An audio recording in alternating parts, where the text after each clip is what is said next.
Think not I am come to destroy the law, or the prophets. I am not come to destroy, but fulfill. For verily I say to you, till heaven and earth pass, one jot or one tittle shall in no wise pass from the law, till all be fulfilled. Whosoever therefore shall break one of these least commandments, and shall teach men so, he shall be called the least in the kingdom of heaven. But whosoever shall do and teach them, the same shall be called great in the kingdom. For I say unto you. Hello, good day. Welcome to Line by Line Bible Studies. We're going to continue our study in the book of Matthew today. And we're picking up at... Oh, I don't want to watch that. There we go. We're picking up at chapter 5, verse 17. We're in the middle of the Sermon on the Mount. We're not going to go back and read it from the beginning of the chapter. We read all 3 chapters of the Sermon on the Mount yesterday. And today we're going to read maybe not even the whole chapter of Matthew before we stop, because I'm just going to, I don't want to get too much into it, though we usually read it quite right through. We're going to read a chunk. Think not that I am come to destroy the law or the prophets. I am not come to destroy, but to fulfill. For verily I say unto you, till heaven and earth pass, one jot or one tittle shall in no wise pass from the law, till all be fulfilled. Whosoever therefore shall break one of these least commandments, and shall teach men so, he shall be called the least in the kingdom of heaven. But whosoever shall do and teach them, the same shall be called great in the kingdom of heaven. For I say unto you, that except your righteousness shall exceed the righteousness of the scribes and Pharisees, ye shall in no case enter into the kingdom of heaven. Ye have heard that it was said by them of old time, Thou shalt not kill, and whosoever shall kill shall be in danger of the judgment. But I say unto you, that whosoever is angry with his brother without a cause shall be in danger of the judgment. And whosoever shall say to his brother, Raca, shall be in danger of the council. But whosoever shall say, Thou fool, shall be in danger of hellfire. Therefore, if thou bring thy gift to the altar, and there rememberest that thy brother hath aught against thee, leave there thy gift before the altar, and go thy way. First be reconciled to thy brother, and then come and offer thy gift. Agree with thine adversary quickly, whilst thou art in the way with him. Whilst thou art in the way with him. Lest at any time the adversary deliver thee to the judge, and the judge deliver thee to the officer, and thou be cast into prison. Verily I say unto you, thou shalt by no means come out thence, till thou hast paid the uttermost farthing. Ye have heard that it was said by them of old time, Thou shalt not commit adultery. But I say unto you, that whosoever looketh on a woman to lust after her, hath committed adultery with her already in his heart. And if thy right eye offend thee, pluck it out, and cast it from thee. For it is profitable for thee that one of thy members should perish, and not that thy whole body should be cast into hell. And if thy right hand offend thee, cut it off, and cast it from thee. For it is profitable for thee that one of thy members should perish, and not that thy whole body should be cast into hell. It hath been said, Whosoever shall put away his wife, let him give her a writing of divorcement. But I say unto you, that whosoever shall put away his wife, saving for the cause of fornication, causes her to commit adultery. And whosoever shall marry her that is divorced, committeth adultery. Again, ye have heard that it hath been said by them of old time, Thou shalt not forswear thyself, but shalt perform unto the Lord thine oaths. But I say unto you, swear not at all, neither by heaven, for it is God's throne, nor by the earth, for it is his footstool, neither by Jerusalem, for it is the city of the great King. Neither shalt thou swear by thy head, because thou canst not make one hair white or black. But let your communication be yea, yea, nay, nay. For whatsoever is more than these cometh of evil.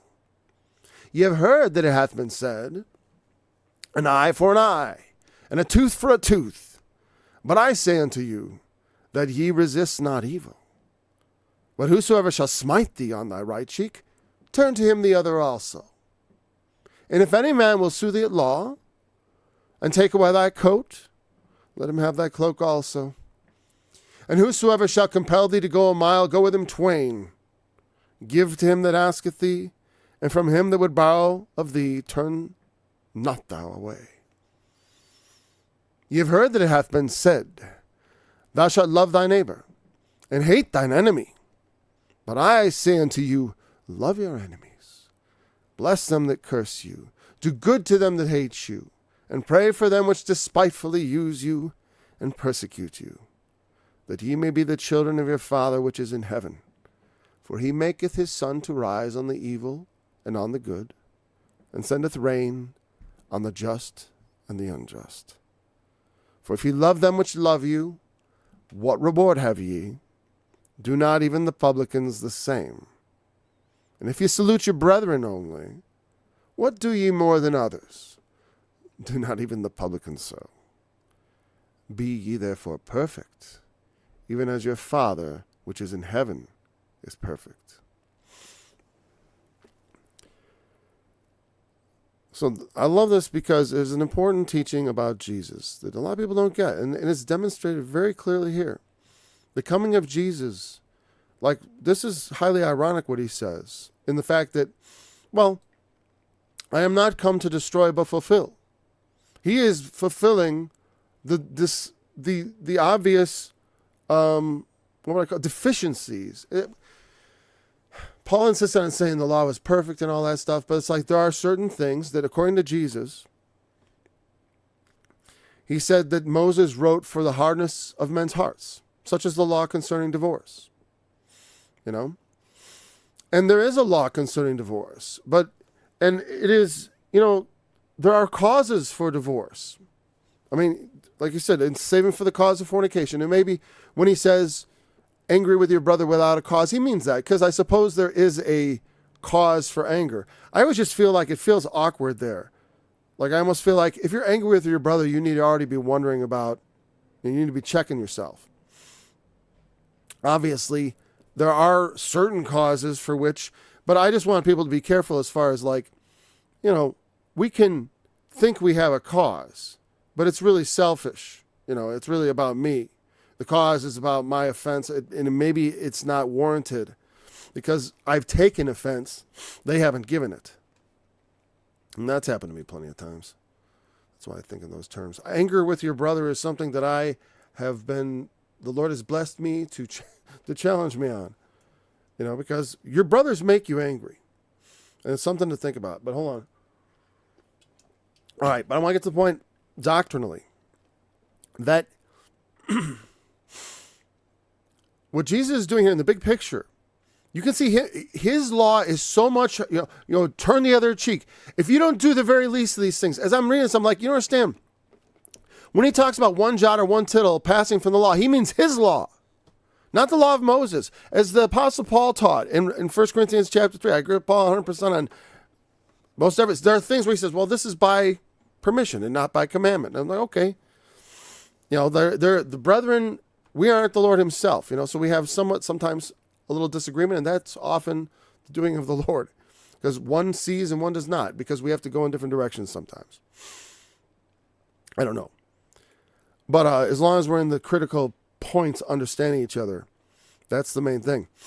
So when he talks about these least commandments, he talks about the law. I don't think the law of Moses, according to Paul, And we've talked about this many times in the book of Corinthians, chapter 3. He talks about how here, let me bring it up on the screen. The problem is I'm like running way ahead of my resources. I want to talk about it, but I'm like, I got to get there.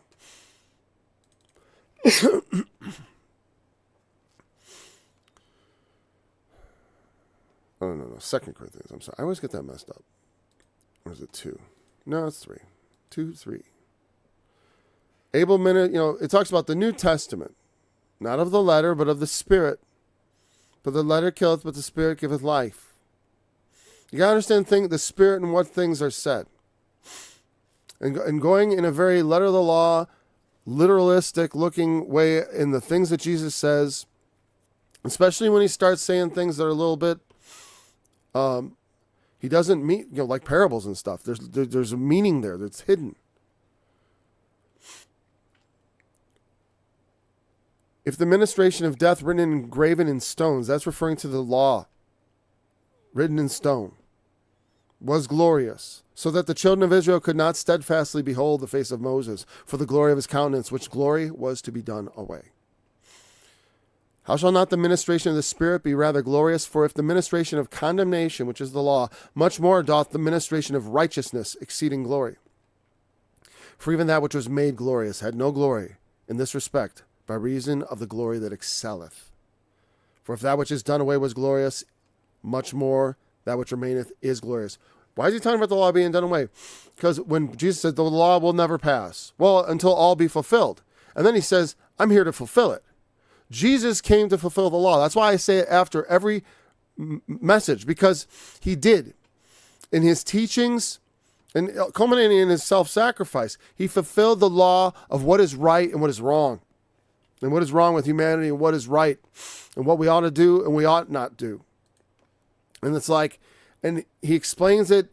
You don't have to explain the whole thing. You just have to, open the door and enter in and sup with him. When you allow those thoughts to permeate your mind. It's real. Hold on a second here. I don't need that. That's fine. I was like going into the...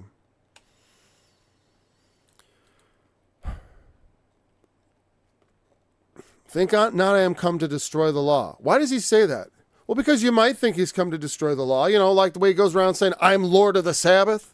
Like the way he goes around after his sacrifice, all of a sudden now, no more animal sacrifices in Christianity. Well, no drinking blood, no, and all that. Not that they drink blood in the Old Testament. I mean, there were, that was one of the things forbidden by the law. And they said, we still don't want you to drink blood.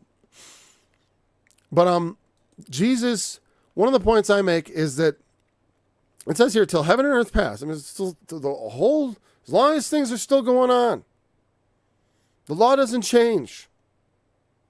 Till all be fulfilled. Nothing will pass from the law. But the law, according to him, he is fulfilling. I'm going to fill out what the law is.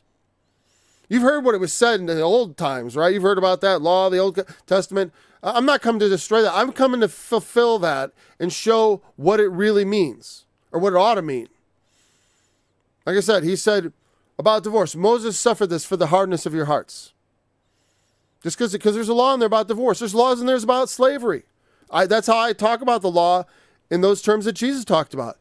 The laws of slavery are there for the hardness of men's hearts. Because men need to sell their families sometimes, and they do.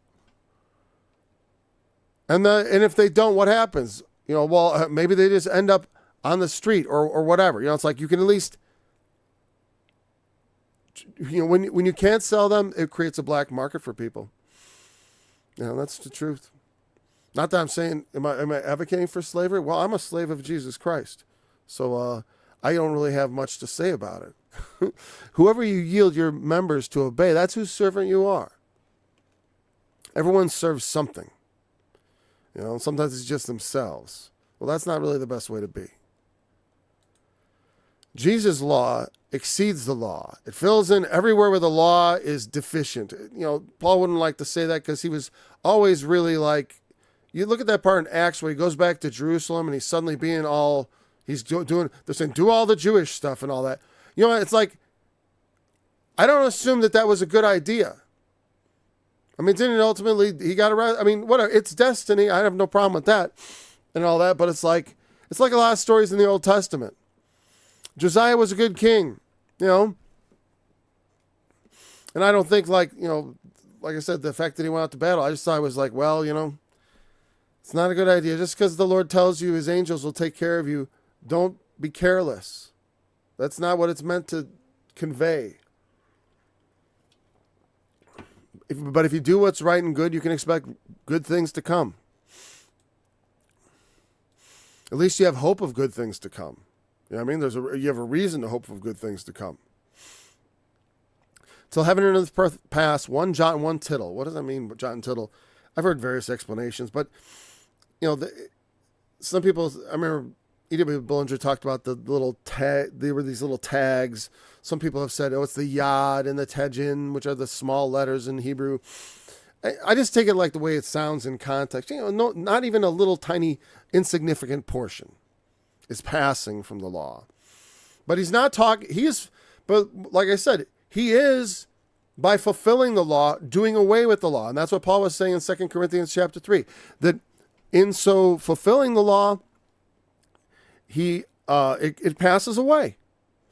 And otherwise, here's the thing. Why don't we dress like the Bible says you should dress? Why did you have bacon for breakfast? Or maybe you didn't. Maybe you're one of those people. You went to the Saturday Sabbath. Good for you. But it's like, did you do everything in the law? Everything? Did you make sure that those folks who did not honor the Sabbath were stoned as the law prescribes, sorry? That's what it says you're supposed to do. Stone, it's a capital offense. Even in Israel, they don't follow the law. You know? And Jesus is saying in very stark terms, not one little bit of it's going away. But he means what he's about to say, because he's laying down the law. This is the law of Christ. You know? This is when I talk about the law of Christ, this is the stuff I mean. He's like, okay, let me tell you the truth. This is the law. This is what it is. If you're not following it, you're not perfect like your Father, and you need to be, because you need to follow this. This is the law you need to understand, is the law that men will be judged by. Down to every idle word that comes out of your mouth. If a man bridle not his tongue, his religion is empty and vain. You got to learn how to put a bridle on that tongue and how to use it properly for good, as well as every other part of the body. So, break one of these. He's not talking about the 10 Commandments, because the 10 Commandments, he's about to lay them out and say, hey, there's a lot more to that than you thought. I'm going to fill this out. I'm going to fill it all and then do it all. I'm going to live it all and die the death that was laid before me for doing so. And thereby I will rise from the dead and live forevermore by obedience to the will of God. These are the commandments. These are the laws. He said, therefore shall break one of these least. Did he go, he said, you had heard it was said by these other people in the old times. Oh, Moses wrote that for your hardness of your heart's sake. I am Lord of the Sabbath. Thus he said, cleansing all meats. None of that stuff can happen unless it was all fulfilled. And then he fulfilled it in a manifold sense. One, he taught us at least he gave us the key to the opening of our understanding to everything that God wants us to do and be. You know what I mean? It's not like this he lays it out pretty closely. How are you supposed to live your life? Let me tell you. And let me tell you, not one little bit of this is going out there. No, you don't have to turn the other cheek. Oh, never mind. That's just a little tittle. That doesn't matter. That's just a tittle. And notice it goes beyond those commandments and things people think of as sin. It's like, man, you talk about adultery, you want to talk about murder? He's concerned about the anger. He's concerned about the lust. That's the law. Now, the law also, but, there is forgiveness, of course, and mercy. Well, that's why we should show mercy to others, because he showed us mercy, and that we don't fulfill this. But that doesn't mean you shouldn't try, in good faith, as a Christian, to learn it and then apply it. You know, as much as it is possible in the lives within you, live peaceably with all men, as Paul said. You know, these things are not like denied. You can't deny the truth of what you should do by just claiming, well, I'm justified by faith alone, so I don't have to do any of that. That's a wicked thing. That's not the way you're supposed to think about it. You're taking that for granted, and even worse, it's like people manipulating the Bible to make it say things they don't want it to say. It's like they manipulate the justification of Christ by faith to mean something that it doesn't mean. You gotta have faith, you know. It's like, yeah, I know we got weaknesses. Okay, sure, but are you faithful to that which is true? Can't serve two masters. That doesn't get thrown out with free grace. Inside, you're going to end up serving one or the other. He lays it out in certain terms. There's an iron law, the law of Christ. And it's a beautiful law. It's not like, I wouldn't want you to think of it like as commandments, but as once you open up the door and you start thinking like, and you put on the mind of Christ, you know, and you stop thinking selfishly and self-centeredly, or we start thinking that way, right? If we all stopped thinking self-centeredly, well, what a wonderful world it would be. That would be a kingdom of heaven. You know, so that's why I live my life that way, because I want, when the kingdom of heaven comes, I'm going to fit right in. I want to fit right in. I don't, you know. I never fit in anywhere. And I'll tell you what, I'll be glad to fit in there. Whosoever therefore shall break one of these least commandments, and shall teach men so, he shall be called the least in the kingdom of heaven. But whosoever shall do and teach them, the same shall be called great in the kingdom of heaven. And I think the reason that is said in that way is kind of fascinating.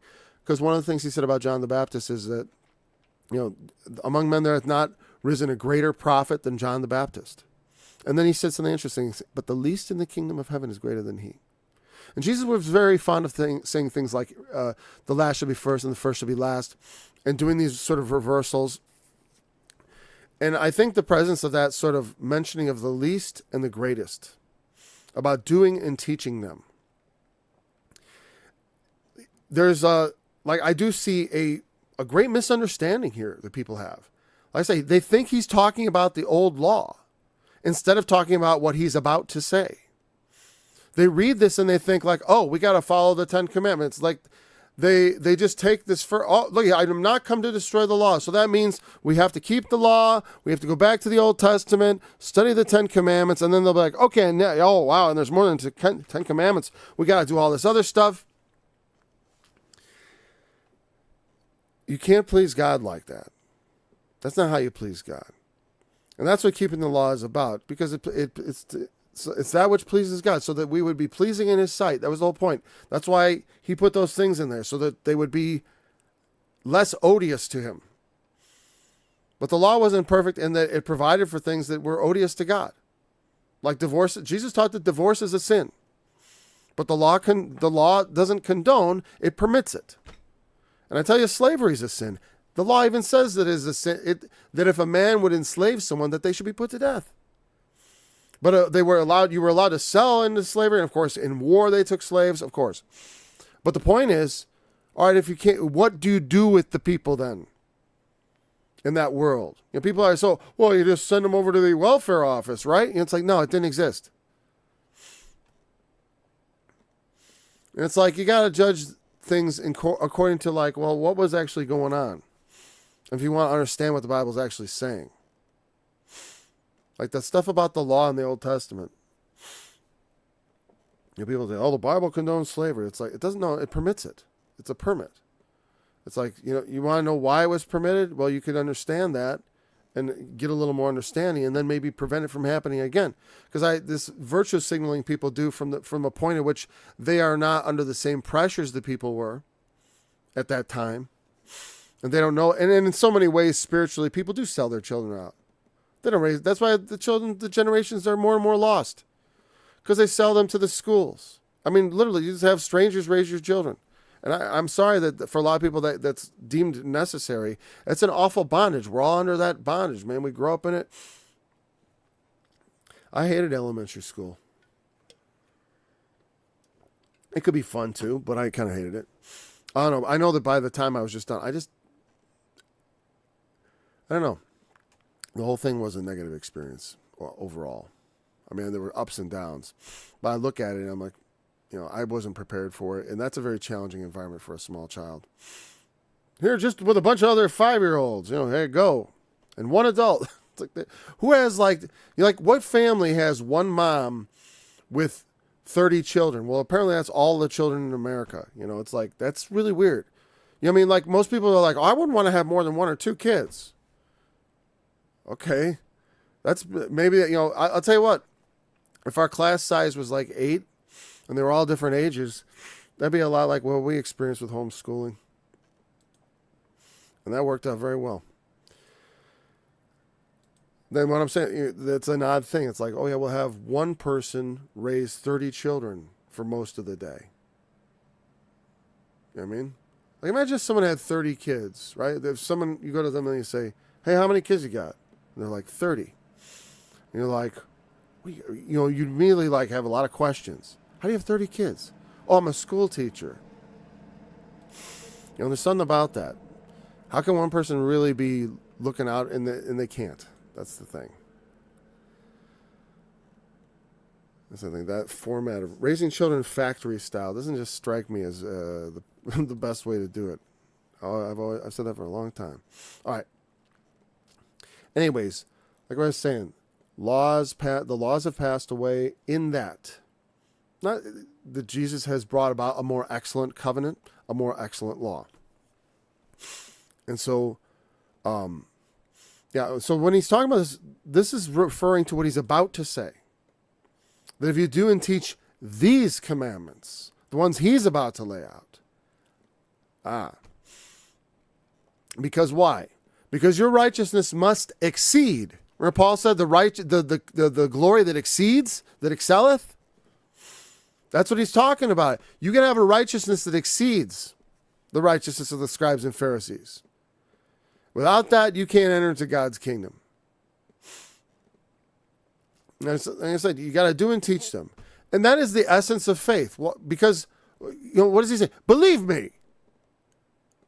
Do you believe in Jesus? Right? I think for a lot of my life, I believed more in the story of Jesus than I believed Jesus. Like the things he was saying. It's like you want to take other verses and sort of whitewash things away and say like, oh, all we got to do is believe. Yeah, all you got to do is believe. That is what it says. Do you understand what that means? Faith. Faith, you saw those people walking on the water? That kind of faith. I can't walk on the water. I can't follow these commandments. Oh, yes, you can. Have faith. Have faith and you can do all things. If a man abide in me and my words abide in him, it's actually you. If ye abide in me and my words abide in you, John chapter 15, you shall ask what you will, and it shall be done to you. When you align yourself properly with the will of God and your desires with his desires, you get what you want. And there are many, you look at the apostles and prophets, the patriarchs, how by faith what they did. By listening to what God said and doing it. There's great power in that. Your righteousness must exceed, except to exceed them, you will in no case enter into the kingdom of heaven. We have to exceed that. I know we have imputed righteousness from the sacrifice of Christ. That's because we need to be forgiven. Because we have not. I wish I had from the beginning, I can't say though that I had all the instruction. I've given my children instruction. So they have it. And it's theirs to lose. I had to gain it. It's a different operation. It was also given me, but I did not have the fullness of the instruction. I did not understand. The scribes and Pharisees were very meticulous in following the law. They tithed the mint and the anise and the cumin. They tried to follow it as much as they could. But there was all this corruption in the midst of it. So they had gone in, and it shows how, our love of God and our dedication to our faith can turn into this outward religious exercise. It's just a part of our life that becomes like a show. You know? Just like Satan showing himself that he is God, people like to show themselves that they are godly. Even the people who reject Christ, they have their own like little citadels of godliness and ungodliness. You know, this is what's good and right, and this is what's bad and wrong. You know, here's Hitler, here's not Hitler, right?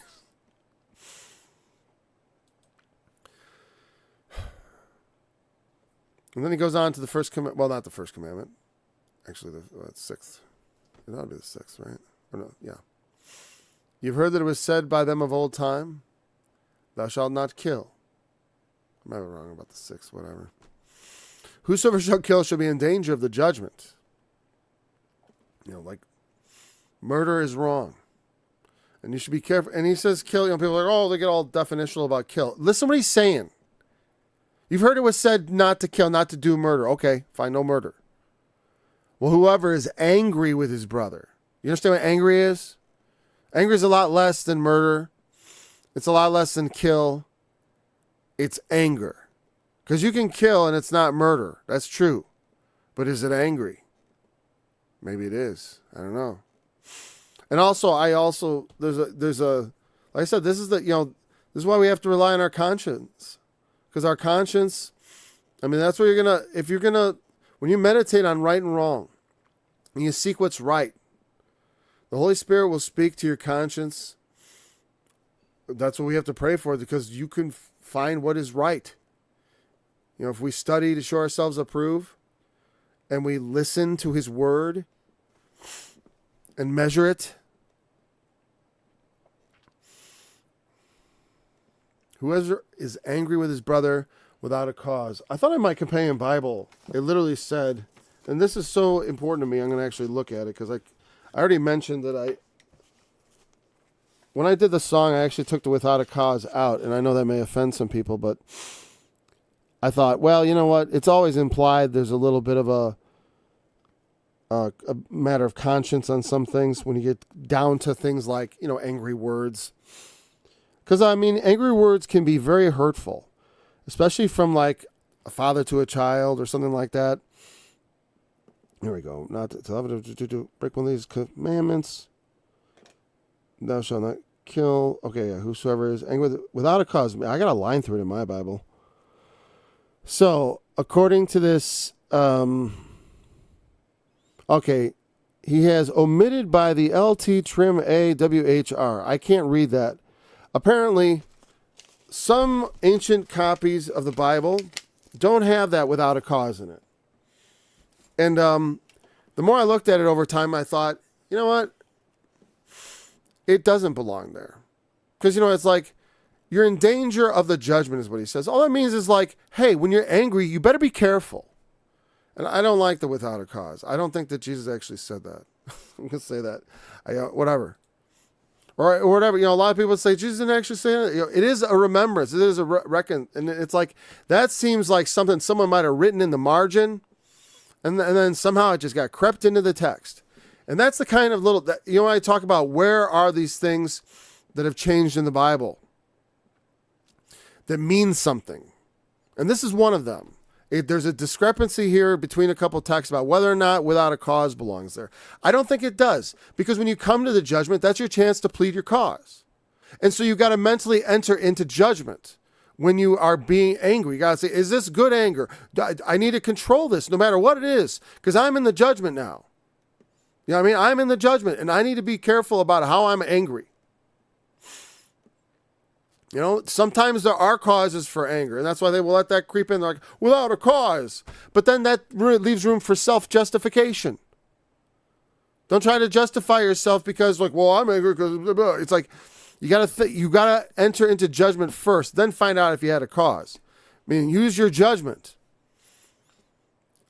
because you're in danger of being judged. Because when you lash out in anger against someone, it's like you are carrying out judgment against them. And it's one thing when you're giving someone something constructive, but it's another thing when you have emotions floating out of you. Anger. You know, when I'm angry and I'm speaking in judgment, that's wrath. And there's a place for wrath. You can be angry. It's good to be angry at ideas and thoughts and things that need to be held in contempt. There are such things that need to be hated. But brothers, we don't know. And then, and ultimately I believe that we should regard, though, especially brothers in terms of people who are of, the people who are closest to you.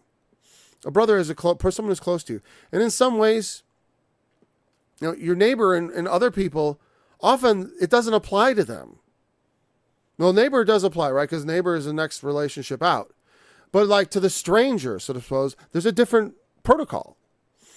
And you should be good to the stranger. That's a very important biblical lesson. And that's like what Sodom and Gomorrah is partially about. Strangers came to the city by night. Kindness to strangers. That's why Lot goes to all those. He offers his daughter for the strangers. Take my daughters, but don't take these strangers. That's how important that was.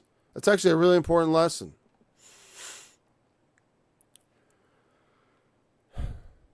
And it's like, whoa, that's crazy. It's like, is it? That's almost like the ultimate expression of the golden rule, though it's terrible. It's just like Jesus being crucified. It's pretty terrible. Terrible truth. This is what happens to sinners, even when they're not sinful, even when they have no sin. He died the death of a sinner, though being without sin. That's what you should do. We're all going to die like sinners, but we might as well die as just men. Don't be angry with your brother. Be more excellent than that. He might, okay, whatever. Whosoever shall say to his brother, Raka, speak angry words. It's an indication of sort of contempt.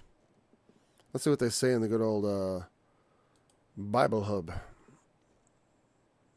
Bring it up in T-1. Okay.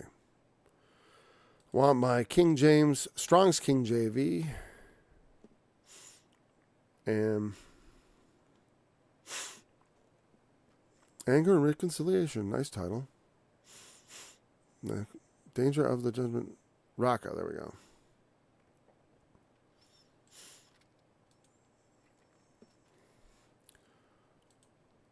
Raka.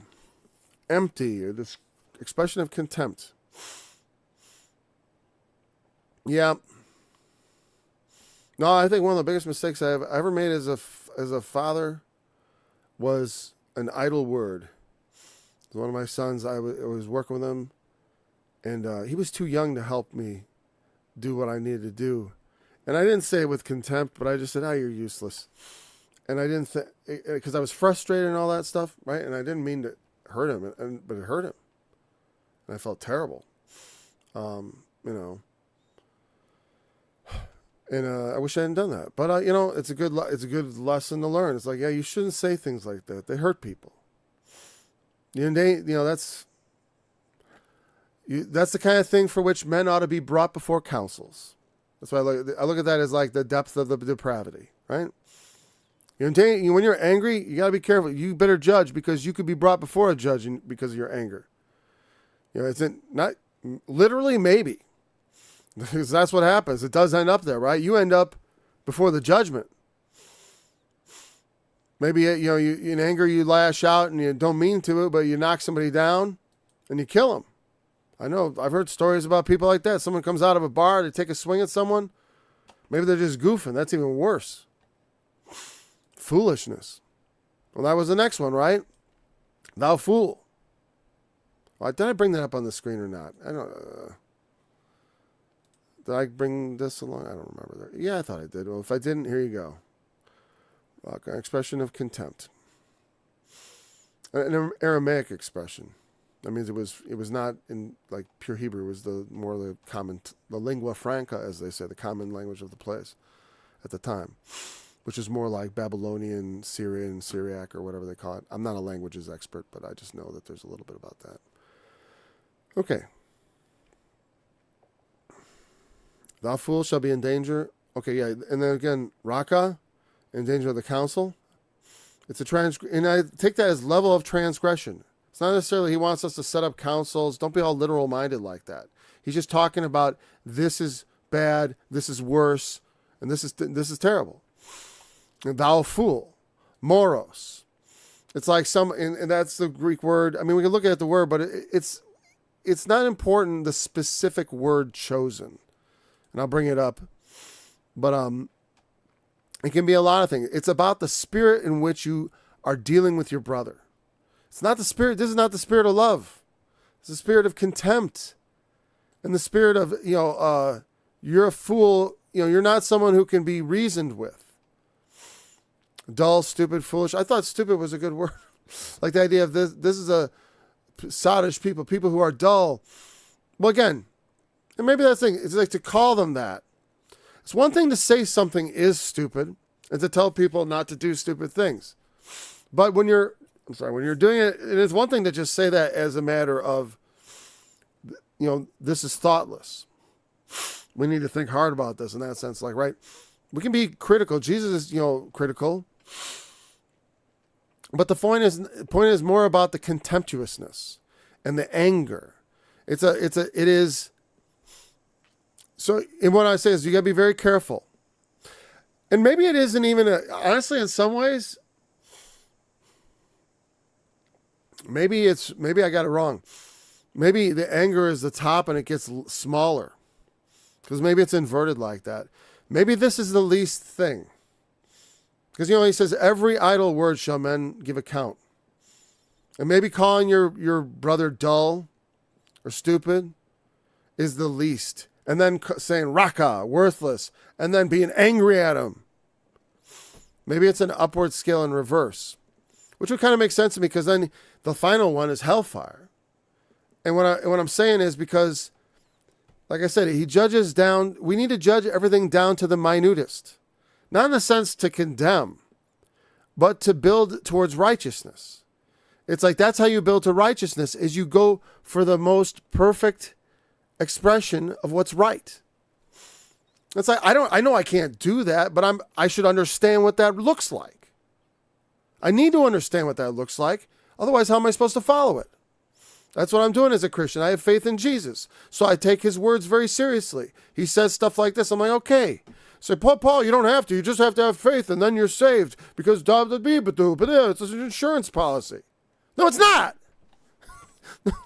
Stop saying such awful things to people. That's casting stumbling blocks before them. You're going to turn them into the people who would say, Lord, Lord, have we not done anything wonderful works in your name? You don't want them to be those people. They're setting them up to be those people. Judgment begins at the house of God. You teach the word of God. You want to be responsible for that? I don't want to teach anyone to have hang-ups worrying about sin. Don't worry about sin. Worry about righteousness. Not worry about it in the sense of like, hey, you're concerned with something. Be concerned with righteousness. Seek it. It goes beyond just, I don't kill people. I don't see prostitutes. Good, I'm glad you don't see prostitutes. That's what goes next, right? Well, actually, first is reconciliation, and to talk about this. When you bring your gift to the altar, you want something from God. You want good things to happen in life. You want to interact with God, and it's like, well, if you come to there, and then you remember your brother has something against you. He has something against you. I have somewhat against you. Like you've wronged your brother. You want to come to God? Say, oh, Lord, I need a favor. Do something for me. Make something better. You want to make things better? Then go make things better. First, be reconciled with your brother. Like I was saying about the stranger and the brother and the neighbor. Those are really the three levels. That's the first time it really dawned on me like that. There's three levels of human interactions, and the Bible talks about all three. I mean, there's other more detailed ones, but brothers is largely brethren and family. Like mother, sister, brother. Those are the, who are my family. And so a brother is just a family member. How you treat your family members is really important because you have a different relationship with them. It's not the same as your relationship with a stranger. Now, you have a relationship with a stranger that you need to follow. It's right. It's like, I don't have to worry about strangers. The heck with the strangers. No, strangers are important. Very important. So Sodom and Gomorrah is all about strangers. I mean, not all. I mean, it is a big deal about it. That's why Lot is just, because of the way he treats strangers.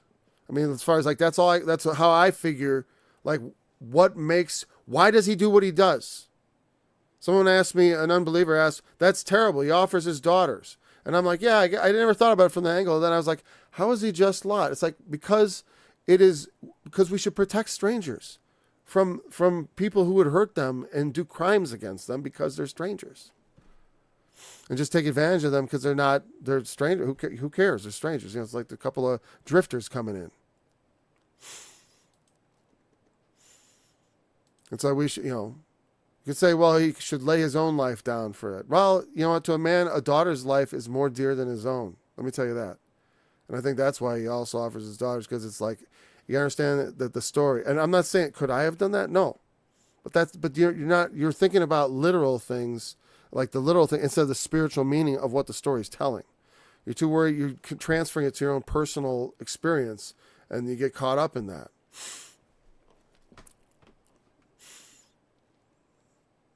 So,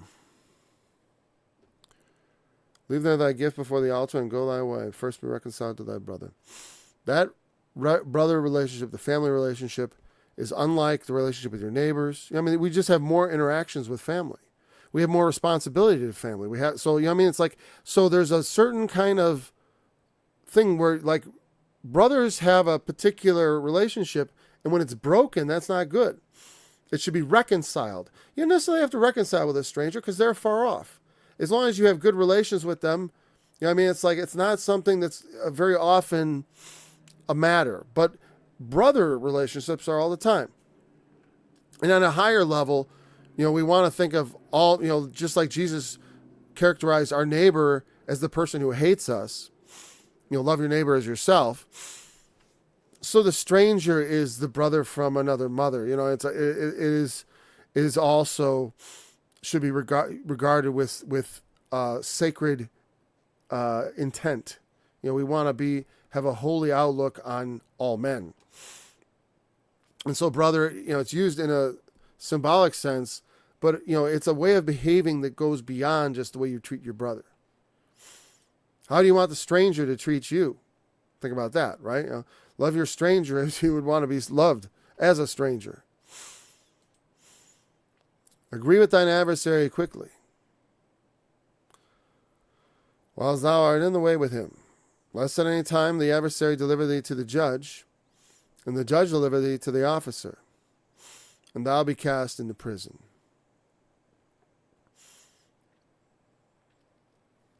And then come and offer thy gift. Well, good will come. The Lord will bless you, especially in reconciliation, because he loves to. When we seek out reconciliation in our lives, we also reconcile ourselves with God, because as we reconcile with other people, that demonstrates that, like you say, you love God, but you love not your brother. How is that possible? You say you're reconciled with God, but you don't reconcile with your brother. How is that possible? Your brother you can see, and God you cannot. If you cannot reconcile with those who you see, how shall you reconcile with the unseen God? It's like, well, I believe in Jesus. Well, then go and do it. Well, I don't, because if you believe in Jesus, then you should go, then do it. And then he went away very sadly because he had much possessions. And he went on, it's like, that's not faith. That's not faith. When Jesus tells you, no, do what I say, sell everything you have, and forget everything you think you got, I want you to drop it right now and do what I say. Drop all your baggage, drop all your earthly concerns, you will obey me. You know what I mean? That's what that sell everything you has means. It needs to mean to me and you. Be reconciled with your brother. And like I said, you want good things to happen, be reconciled with the stranger. If you have problems with strangers, we want to make peace with the strangers. Should live peaceably with our, because the stranger is just the neighbor of all of a greater, it's the neighbor of our neighbors, you know? While they're on the way, agree with that adversary quickly. Yeah. That means when you're being taken to judgment. So no, wait, that's fine for literalness.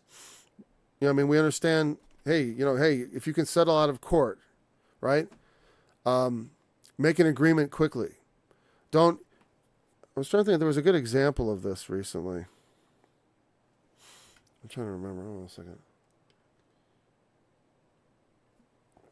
Well, where if you don't make a deal early, it can keep, you see this in legal stories. It's like they don't make a deal, they plead not guilty, but they're guilty. And then they go to court and they try to fight it and they lose. And it's worse in the end. When you're in the wrong, I think this is what this means. It's like, agree with your adversary. If you're going to be cast into prison, I think what Jesus is saying, you're guilty. When you're guilty, take care of that business early before it festers into something that's really bad for you. Don't, and that goes down to the minutia of life. When you have something that's an adversary to you, you need to address that quickly before it turns into something evil. When something comes as because when the adversary appears, I wonder what the word adversary is in Greek. Is it diablo? Not diablos. That's well, maybe it is. Let me look. I didn't look yet. Guess. I'm guessing not, because they would probably translate it devil if it was. The adversary. Antidikos. We have the anti in there. Oh, I'm going to bring it over. Antidikos. An opponent or adversary. What, from anti, right, against or offset. And dike, justice or judge. So like the prosecuting attorney, right? The other judge. Not quite the slanderous accuser, which is diabolos. But it's the prosecutor. That means one who, and it's, so that's technically that, but it's one who wants to prosecute you, one who wants to convict you. If you feel it's almost like, they come to present, here's your sin. And this can be the antidikos of your mind, okay? When you realize you've sinned, you want to take care of that business right away, immediately. This is about, like I said, Paul talks about some men's sins go before them to judgment. I mean, this case gets sorted out before you get to the judgment. That's why we come to Jesus. That's what the imputed righteousness is about. That's what all that stuff is about. I need to have his righteousness. I need to live in his righteousness so I can enter into that kingdom. But when you have sin, we want to reconcile with that very quickly. What does agree mean? I just want to make sure I'm not offending the bounds of the language too much there. Agree is isthi, a word I do not recall very strongly. Moros, we're done with that. Isthi. Agree, give thyself wholly to. So yeah. Second person imperative present of imi, be thou. Give thyself wholly to. Interesting. Agree, give thyself wholly to. That's the way it's translated. It's only actually it only occurs twice. Okay. In those forms. I get it. It's one of those small words. Okay. Agree with your adversary.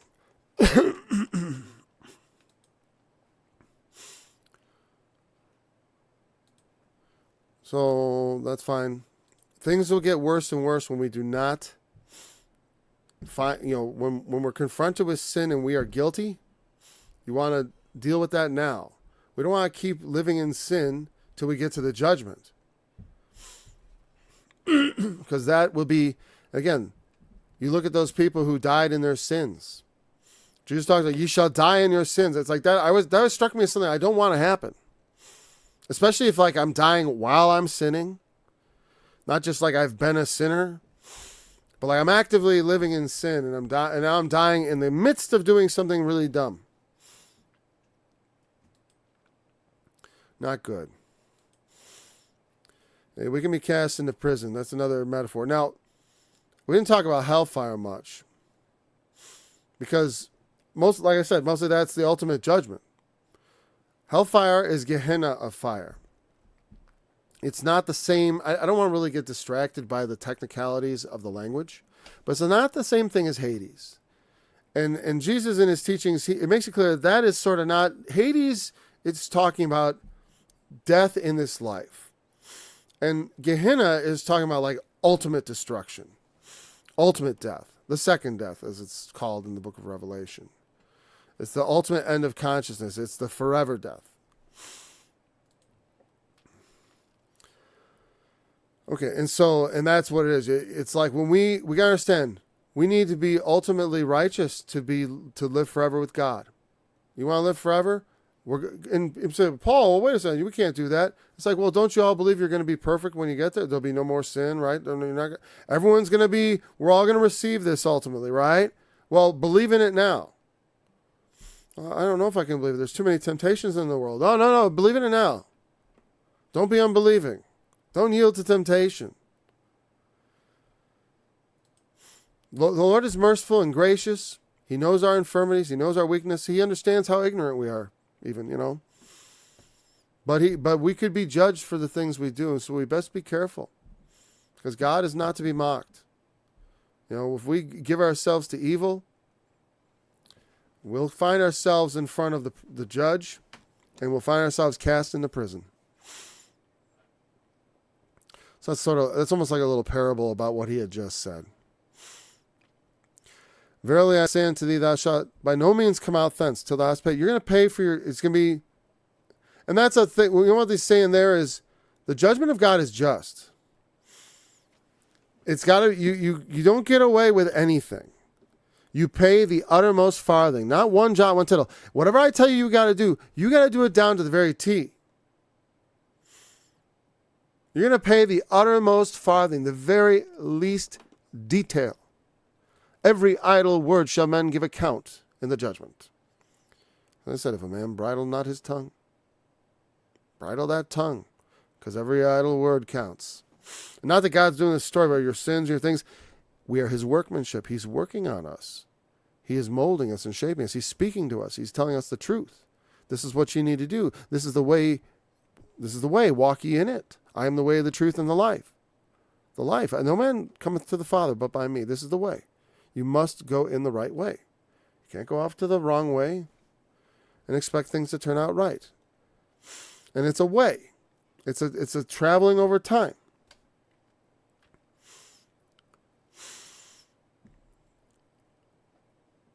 Yeah. So ye have heard that it was said of them of old time, by them of old time, in the law. Notice here's the thing. Because he says them of old time. What does he mean by them? Isn't Moses the only guy who wrote the Old Testament? The Pentateuch? Didn't Moses write every word of Genesis through Deuteronomy? Why does he say them? I never really thought about it. I mean, I immediately, some thoughts come to mind, because, there's a lot, the text of the Bible has a lot of sources. The whole Bible comes from a lot of different places. And one of the things, the naming of the books and the organization of all the texts in the Bible is something artificially done, not by the people who wrote the Bible. That's an important thing to understand. Like the Gospel of Matthew, Mark, Luke, and John, we belovedly cling to the titles Matthew, Mark, Luke, and John, but the originals didn't have titles. Later on, generations assigned them. And that's no big deal, but it's like, and here's the thing. Some people get really worked up about that. Relax. Believe in Jesus. We should not be idolaters of the book, where we just worship this book as some sort of weird standard of like, it's like a miracle. It proves God exists because everything in here is just so obviously divinely written. And so, it's like, here's the laws of motion. You almost get this weird, like, kind of like they're jealous of science or something. They want the Bible to be like science instead of being this sort of book that got inspired by all these different people over time, and it's come together, and here it is. Do you believe it? It's almost like if it wasn't that way, they wouldn't believe it. And then don't believe it. I have no problem believing in the Bible in spite of all the things that really smart people say about it, because I still think it's true. I still think God inspired it. It's like, yeah, I know people came along and tried to tamper with the message a little, but it still gets through. You just have to, like you said, if you abide in him and his words abide in you, you get what you want. And one of the things I always wanted was to understand this book. And I believe it is true. But again, by them of old time, thou shalt not commit adultery. And the thing is, it's like, doesn't God say thou shalt? Yes, of course. That is, and men have agreed in many places with that law. It's not just Moses who had, it's almost an acknowledgement. Jesus knew that there were other laws before the law of Moses that forbid the killing and adultery, stealing, false oaths. You don't think the Sumerians had an interest in false oaths? Yeah, the Code of Hammurabi, similar. Right? So it's not like only Moses said this. All men agree on these things. All civilizations have basic laws of like, well, you can't kill, you can't take someone else's wife. I mean, not all, actually. The Spartans didn't believe in adultery, but that was an anomaly,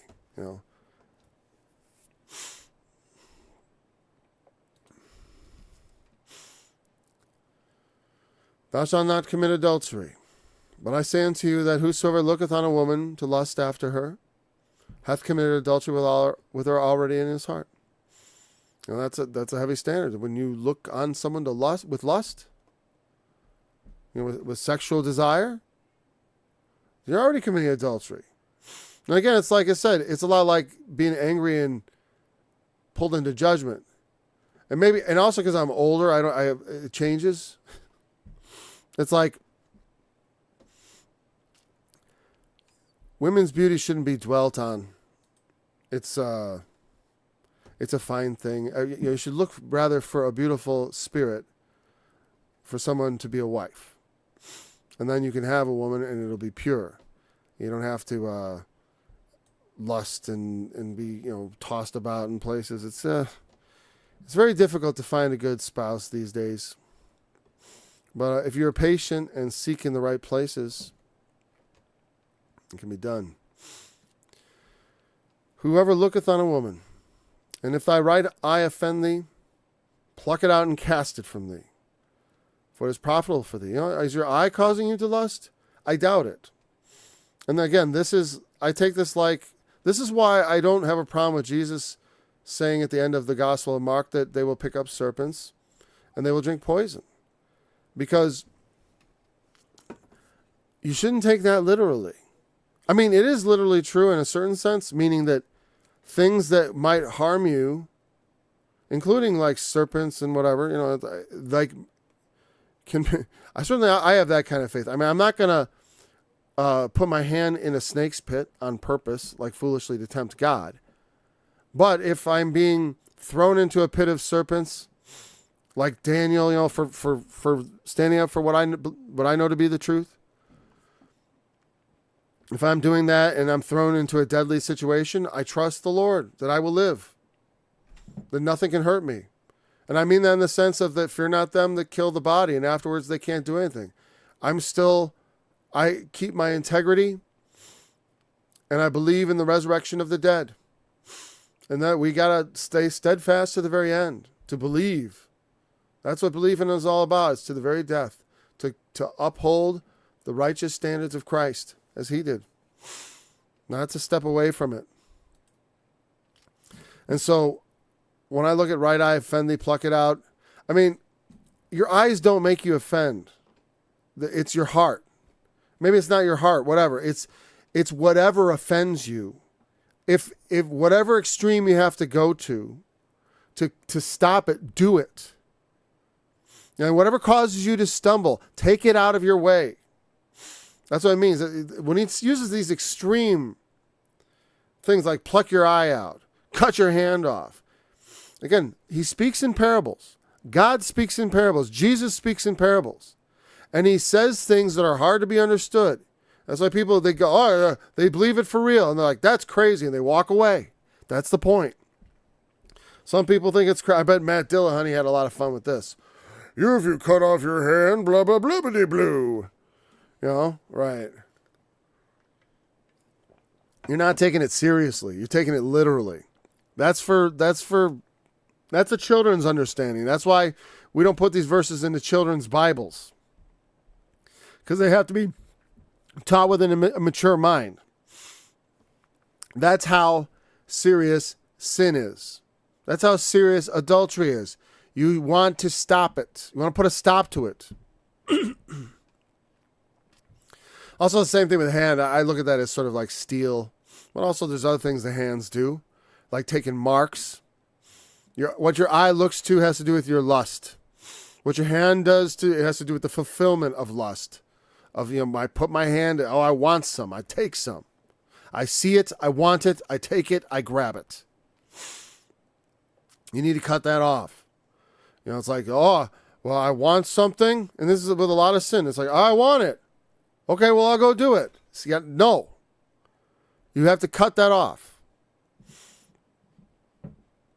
And you need to allow that part of your life to perish.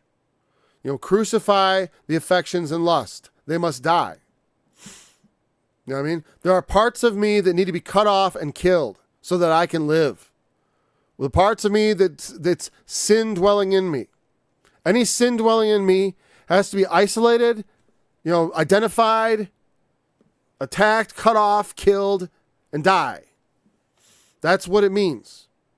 You need to destroy those parts because it's better than having the whole thing, for the sake of those offending parts, cast into the lake of fire, which is the second death. Fear not them which destroy the body, and afterwards there's no more they can do. I don't believe in eternal torment. That's a metaphor. Death is real. Death is real. I believe in death and in the resurrection of the dead. I believe in the torment too, but I believe in the metaphor. I believe in the spiritual understanding of what those passages mean.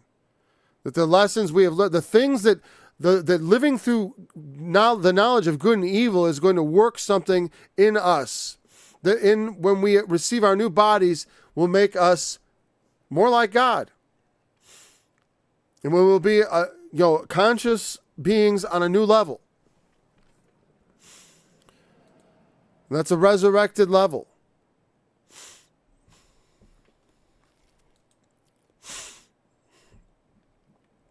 Because I don't believe in reincarnation. I believe in resurrection. Of living again. Not an afterlife, a life again. A life from the dead. I never liked the term afterlife because it gets this weird kind of esoteric thing to it. Like I said, because when I was young, I got confused. I had all these ideas about what it meant to die and the judgment from church and culture. And then when I read the Bible, I was totally confused. I was like, what? It doesn't jive. And I first erred, I just didn't understand the Bible because it didn't mean what it was supposed to mean. It's so funny. This confuses me because the Bible isn't meaning what I think it should mean. And you know what? And sometimes that's true though. Like I said, my God, you got to apply that to the right places. Like Psalm 22, my God, why have you forsaken me? He hasn't forsaken you. You've forsaken him. You got to turn to him. Now, Jesus never forsook God, but I just threw that in. But it's like, yeah.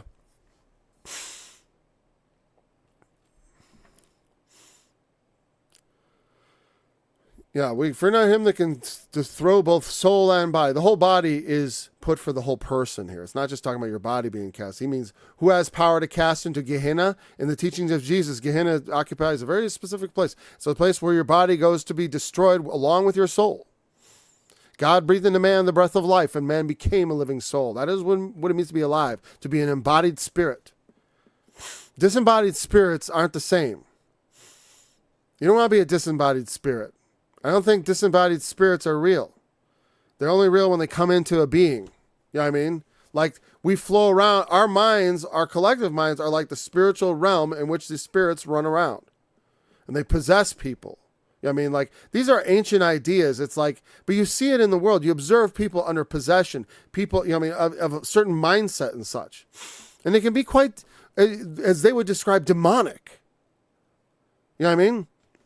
People that do evil things, people possessed of evil countenances and it's just really strange.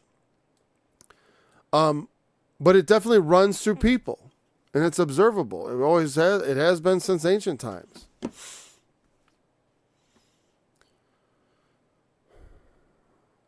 We don't want to be cast complete our whole selves to destruction. And and when we do what's right, the kingdom of heaven at hand on earth, the world becomes a better place.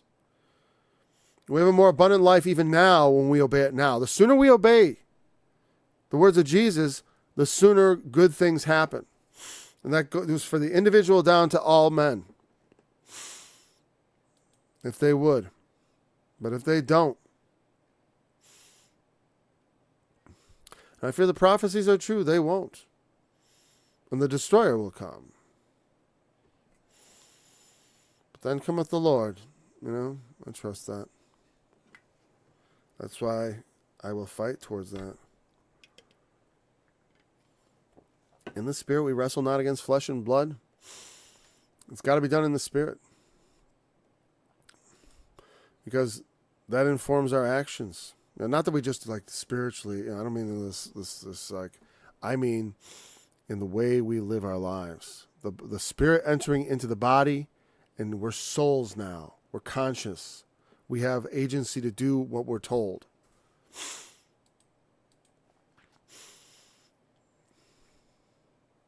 Paul, I thought you said everything's predestined. Yeah, I'm following it. Of course it is. I'm just telling you, this is how you follow the predestinated path. If your destiny is to be upon it.